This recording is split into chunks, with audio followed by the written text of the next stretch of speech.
జ్యోతి channel కు స్వాగతం సుస్వాగతం। ఈ ఛానల్లో తెలుగు తోట 4కు సంబంధించిన అన్ని పాఠ్యాంశాలను వాటి వ్యాకరణాన్ని అర్థాలు వచనాలు వ్యతిరేక పదాలు ఖాళీలు ప్రశ్న జవాబులతో కూడిన నోట్స్ ను వేరువేరు వీడియోల్లో ఇవ్వడం జరిగింది। హాయ్ పిల్లలు, ఇప్పుడు మనం దేశమును ప్రేమించుమన్నా అనే పాఠ్యాంశానికి సంబంధించిన నోట్స్ ను చూద్దాం। అర్థాలు మొదటిది ఒట్టి ఏమీ లేని, రెండవది కద్దు కలదు లేదా ఉన్నది, మూడవది దేశాభిమానం దేశం మీద ప్రేమ,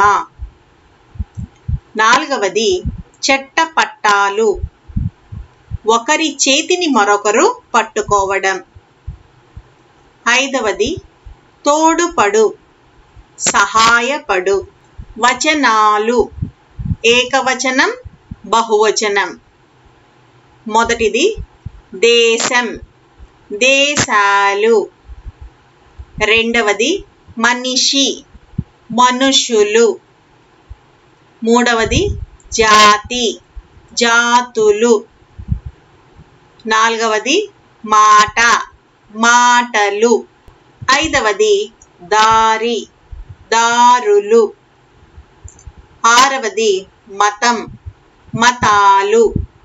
వ్యతిరేక పదాలు మొదటిది మంచి చెడు, రెండవది ప్రేమ ద్వేషం, మూడవది మేలు కీడు, నాలుగవది అభిమానం దురభిమానం, ఐదవది లాభం నష్టం।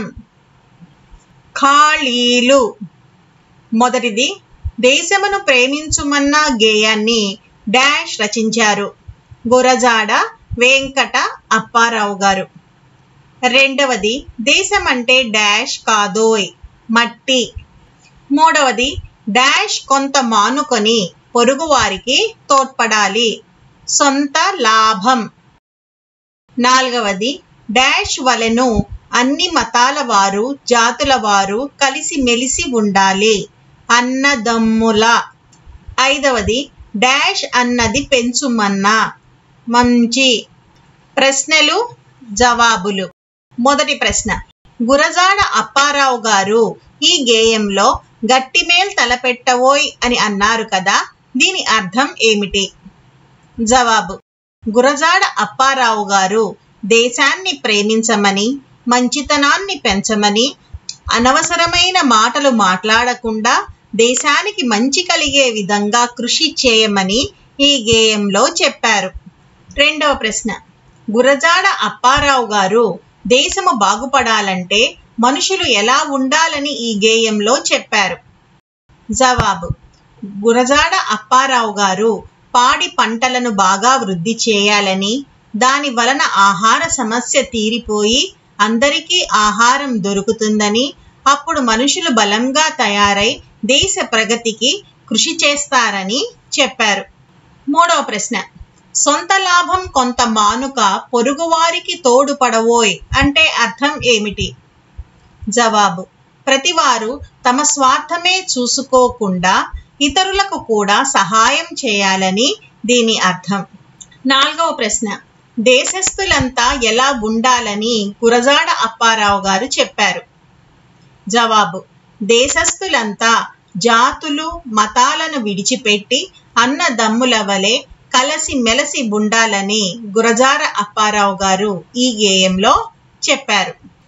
ఈ వీడియో మీకు నచ్చినట్టయితే లైక్ షేర్ మరియు సబ్స్క్రైబ్ చేయండి। కొత్త వీడియో నోటిఫికేషన్ కొరకు బెల్ ఐకాన్ను ట్యాప్ చేయండి।